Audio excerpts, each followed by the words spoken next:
हम हैं ज्वालामुखी विधानसभा क्षेत्र में। ज्वालामुखी विधानसभा क्षेत्र का नाम ज्वालामुखी इसी ज्वालामुखी मंदिर के नाम पर रखा गया है।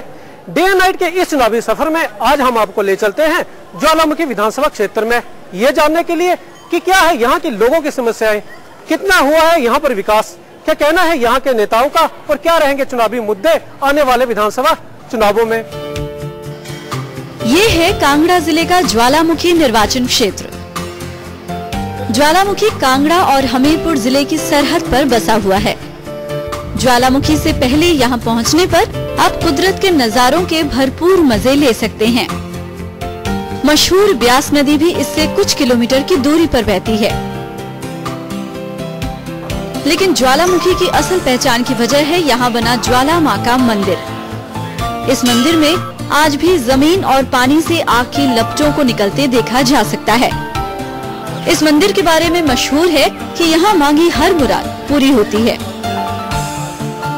हर साल लाखों श्रद्धालु यहाँ माथा टेकने आते हैं। कहा जाता है कि ज्वाला माँ की शक्ति का मुगल सम्राट अकबर भी कायल हो गए थे, जिसके बाद वो खुद ज्वाला जी आए और नंगे पैर मंदिर में जाकर माँ के सम्मान में सोने का छत्र भी उन्होंने चढ़ाया था। महाराजा रंजीत सिंह भी माँ के भक्तों में शामिल थे। रंजीत सिंह ने अफगानिस्तान पर जीत की मन्नत मांगी थी। अपनी इस मन्नत के पूरा होने के बाद उन्होंने माँ के मंदिर के गुम्बद का भव्य निर्माण करवाया था। जीवा जो है वो ज्वाला के रूप में यहाँ पे दर्शन देती है। ज्वाला यहाँ होने के कारण इस शहर का नाम ज्वालामुखी पड़ा है। ये विश्व प्रसिद्ध स्थल है यहाँ। ये तो था ज्वालामुखी या फिर यूँ कहें कि ज्वाला जी का इतिहास। अब बात यहाँ की सियासत की करते हैं। ज्वालामुखी में कुल 62,361 मतदाता हैं, जिनमें पुरुष मतदाताओं की संख्या है 31,763, जबकि महिला मतदाताओं की तादाद है 30,598। इसके अलावा यहाँ 1,689 सर्विस इलेक्टर्स भी हैं। ज्वालामुखी सीट पर साल 1977 के बाद से कांग्रेस सिर्फ एक ही दफा जीत दर्ज कर पाई है, जबकि इसी सीट से 2 दफा निर्दलियों को बाजी हाथ लगी है। बीजेपी इस सीट को 1977 के बाद से 4 दफा जीत चुकी है। बीजेपी विधायक और प्रदेश सरकार में मंत्री रमेश धवाला इसी सीट पर बीते 15 साल से काबिज हैं।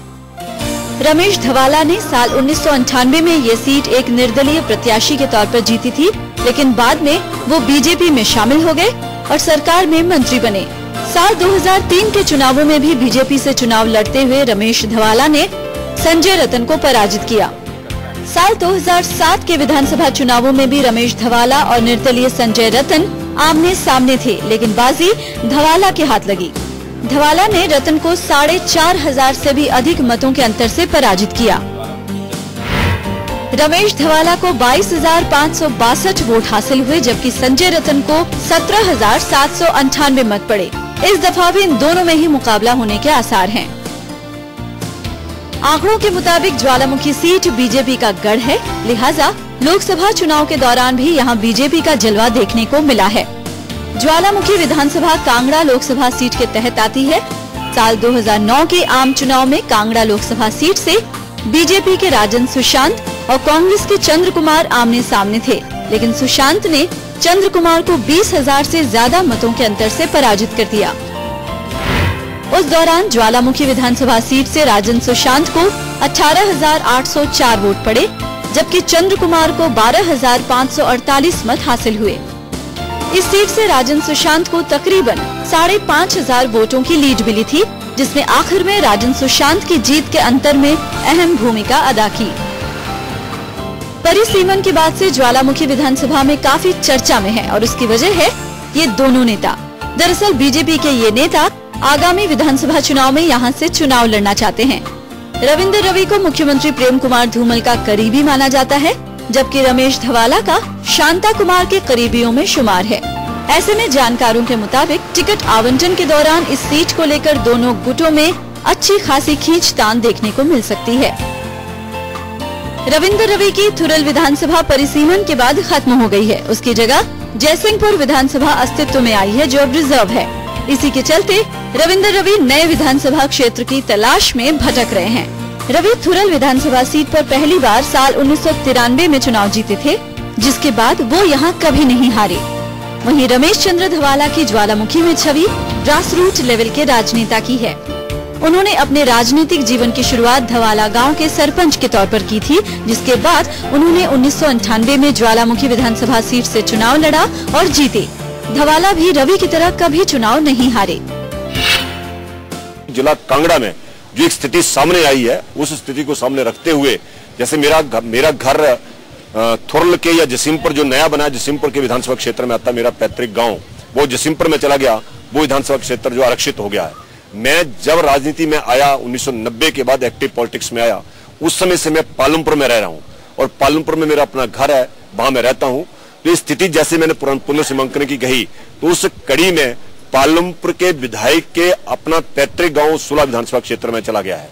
मेरे थुरल विधानसभा क्षेत्र का हिस्सा कट के जहां जसीमपुर में गया, उसका दूसरा सबसे बड़ा हिस्सा जो वो ज्वालामुखी में आया, तीसरा सबसे बड़ा हिस्सा जो सुला में गया है, और कुछ हमारा क्षेत्र जो बैनाथ में गया, जो भी आरक्षित हो गया है।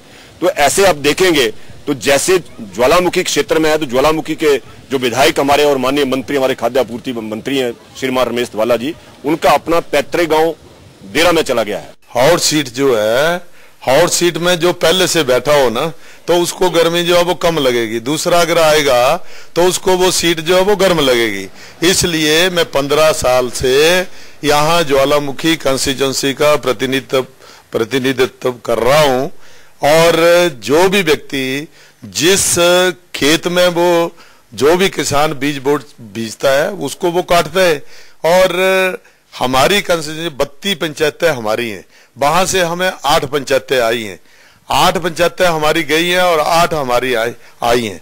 तो इसलिए उनका तो अधिकार बनता नहीं, बाकी हाईकमांड जो फैसला करेगा, हमारे जो कार्यकर्ता फैसला करेंगे, उसके अनुसार ही कोई निर्णय जो है वो होगा। विधानसभा चुनाव के दौरान ज्वालामुखी में विकास एक बड़ा मुद्दा बनने वाला है। ऐसे धवाला और रवि दोनों अपने कार्यकाल में अपने अपने हलकों में कराए कामों के आधार पर वोट मांगने की तैयारी कर रहे हैं। पहली बार हमने ऐसे काम किए हैं, ऐसी योजनाएं जिनको सर्वेक्षण हमने किया, जिनका सारे का सारा डाटा कलेक्ट हमने किया और शिलान्यास माननीय मुख्यमंत्री महोदय करकमलों के द्वारा किया। और हिमाचल प्रदेश ने पूरे भारतवर्ष की पीने के पानी की योजना मेरे अपने विधानसभा क्षेत्र, जिसका मैंने भाषण में भी कहा, जसीमपुर के बगल में ब्यास नदी के किनारे परकुलेशन बेल खोद कर, वहां 6 परकुलेशन बेल खोदे हैं, वहां का पानी उठाकर 4 विधानसभा क्षेत्र के 564 गांव के लिए 1,62,000 की पॉपुलेशन के लिए 68 करोड़ रुपया खर्च करके हमने उसको पिछले साल 6 अक्टूबर को जनता को समर्पित किया। पौने 5 साल तक यहाँ जो विकास पूरे हिमाचल प्रदेश में हुआ है, और उसमें यहाँ जो हमारी मूलभूत समस्याएं थी, उन मूलभूत समस्याओं का समाधान जो है वो हमारी कंस्टिट्यूंसी में, चाहे सड़कों की बात हो, पानी की बात हो, ब्रिजेस की बात हो, ये सारी मूलभूत समस्याओं का समाधान जो वो किया है। एक ही पार्टी के इन दो धुरंधरों को आमने सामने लाने के लिए परिसीमन जिम्मेदार है। दरअसल परिसीमन के बाद ज्वालामुखी विधानसभा के करीब 12,600 वोटर्स 20 पोलिंग स्टेशन के साथ देहरा विधानसभा में शिफ्ट हो गए हैं, जबकि दूसरी ओर पहले की थुरल विधानसभा और रवि समर्थक करीब 12,098 मतदाता 12 पोलिंग बूथों के साथ ज्वालामुखी विधानसभा में मिला दिए गए हैं। इसलिए रवि ज्वालामुखी सीट से चुनाव लड़ने की इच्छा जता रहे हैं। साल 1977 के बाद से ज्वालामुखी सीट को कांग्रेस सिर्फ एक ही दफा जीत पाई है। इसके अलावा बीते 10 साल से यहां कांग्रेस का प्रत्याशी तीसरे नंबर पर आ रहा है, लेकिन इस बार के चुनावों में कांग्रेस को यहां बेहतर करने की उम्मीद है।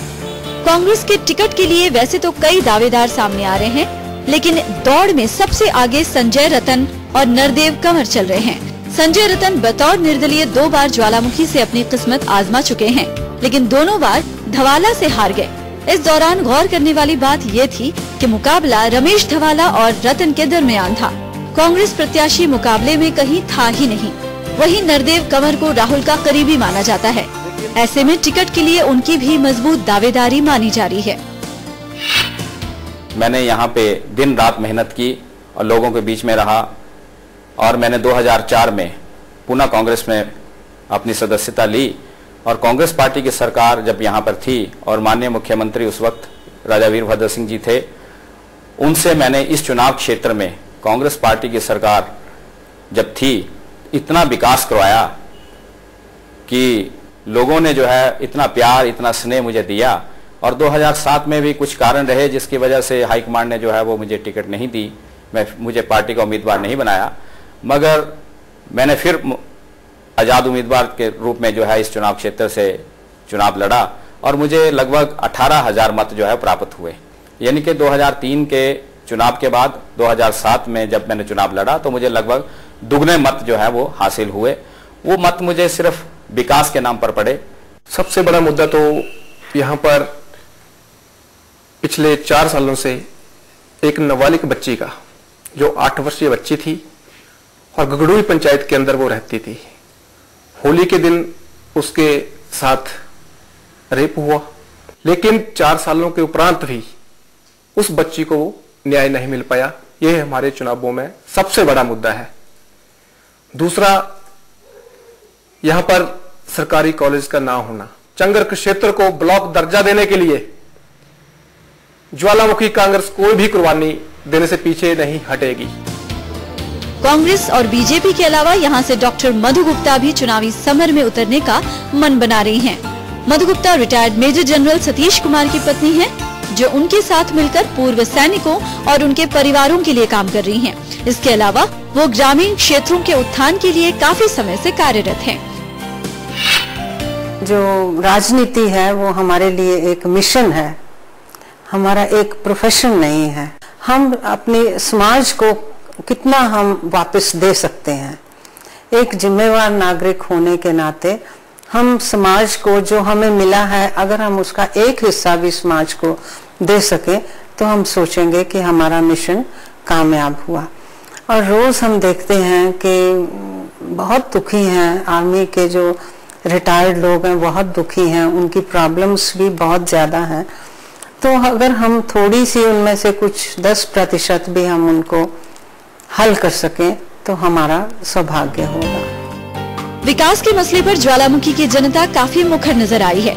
जहां एक तबका बीजेपी विधायक के कामकाज से संतुष्ट नजर आया है, वहीं दूसरा पानी की कमी, बेरोजगारी, हॉस्पिटल्स, कनेक्टिविटी की कमी से थोड़ा असंतुष्ट है। पहले पानी नहीं हुंदा था, हुण पानी विकास हो गए हैं। जो पहले हम बोड़ियों जाते थे, हुण हैंडपंप ही लगे, नलके लगे, पानी हर रोज आंदा। हैंडपंप है इतनी दूर है, थले कितनी दस 5-7 किलोमीटर है, 5-7 किलोमीटर है, इतनी दूर है। पुलियों का काम या फिर ये जो रास्तों का काम बहुत हुआ, हर वार्डों में हुआ। और उसके अलावा भी ये अभी 4 जन घर बने हैं। अभी पानी नहीं होता पे, जिससे पशुओं पानी नहीं होता, नहाने धोने जो पानी नहीं है, इस कारण पे पानी भरना पौधा ना। सबसे बड़ा काम जोड़ा था साड़ा 15-20 साल ते जोड़ा साड़ा एक चंबा पत्तन पुल था, जिसका कोई आधार नहीं था, जोड़ा कि इब्बे 2012 च पूरा होया और घटते घट भी 20 करोड़ का पुल जोड़ा सा बनया। मड्डे का होना चाहिए, सड़कों की हालत खस्ती है, सब कुछ ही खस्ता है, इतना खास काम नहीं है कोई भी। यह तो ज्वालामुखी क्षेत्र में ये पानी की जो समस्या थी बहुत काफी हद तक हल चुकी है, सड़कें भी काफी हो गई हैं और पुल भी बन गए हैं।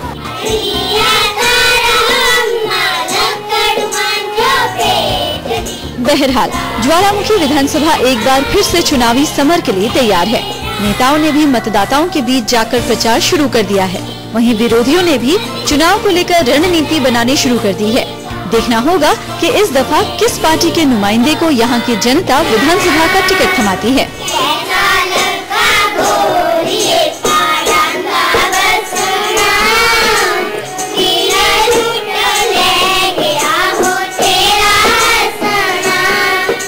ज्वालामुखी विधानसभा क्षेत्र बीजेपी का गढ़ माना जाता है और यहाँ पर राजनीतिक सरगर्मियां काफी तेज हो गई है। और उसकी मुख्य वजह यह है कि बीजेपी के 2 बड़े नेता आमने सामने हैं। बीजेपी के नेता यहाँ पर विकास कार्यों के नाम पर वोट मांग रहे हैं, वहीं कांग्रेस के नेताओं का कहना है कि अभी भी इस क्षेत्र में ऐसे कई गांव हैं जो कि मूलभूत सुविधाओं से वंचित है। ऐसे में आने वाले समय में क्या बीजेपी इस क्षेत्र में अपने वर्चस्व बनाए रखेगी या फिर कांग्रेस उलटफेर करने में सफल रहेगी, यह तो आने वाला समय ही बताएगा। कैमरा पर्सन सुमित क्लेयर के साथ किरणदीप, डे नाइट न्यूज, ज्वालामुखी